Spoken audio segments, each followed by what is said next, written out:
Strap yourselves in, it's going to get rough. Today's inflation figure is the highest in more than 3 decades. And last night's budget provided little comfort to people already struggling.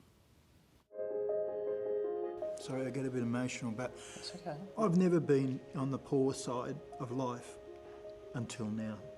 I've never needed help until now. You have pride, you have dignity. Of course. And they've been taken away from you. How much does a bag of groceries like this help you? Oh, I wouldn't survive without it, I don't think. Yeah. Yeah, it's just the prices at Coles and that lately are just too expensive for me. Right, there's been days there and nights there that I've had 3 meals a day. It's just been $1 noodles with hot water. It's like we're hidden behind a curtain. These are the faces of our cost of living crisis. Rent, electricity, water bill, registration, insurance, food. Food can come later. You know, They say last night's solid, sensible budget fails because the money isn't going where it's needed. One Prime Minister somewhere along the line said no child under the age of 10 or something will live in poverty by a certain amount of time. It's not the children who are in poverty now, it's the adults. Charities are at the coalface. Right now, even they are stretched and struggling. You're operating at a deficit. Yes. And I'm sure a lot of other services are as well.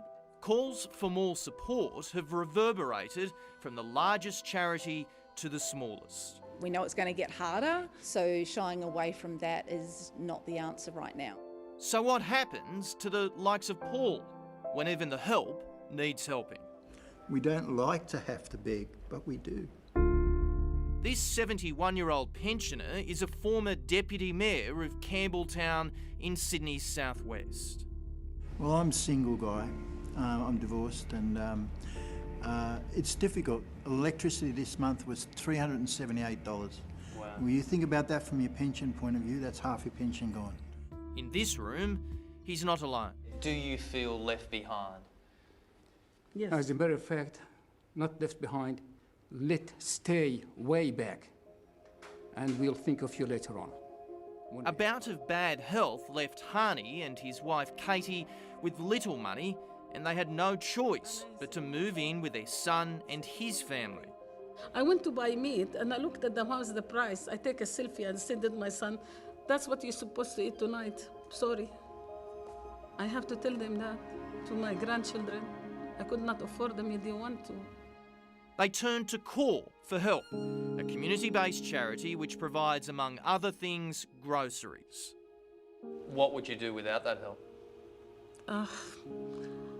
To be honest, maybe I will go and visit somebody I know so I can eat. I'm very proud, but I pretend I'm not hungry. Don't worry. I let them force me to eat. If my family say that, they're gonna be like, say, you shame us. You should not say that. But that's the truth. So you come up to Core, you get a trolley or two full of food. That could last us three to 4 weeks. Robert has custody of 6 grandchildren under the age of 18. He works to supplement his pension, but admits without charity, he'd starve.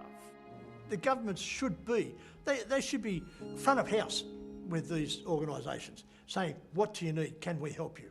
It's not just about one box of vegetable, it's about how do you deliver that one box of vegetable.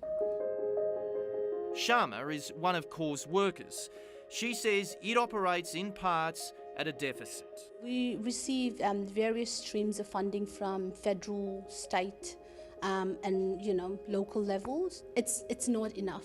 I would like to see the government putting their money where their mouth is and actually, backing some of the smaller organisations and community, doing the hard yards with people. It's the front line. The front line, yeah.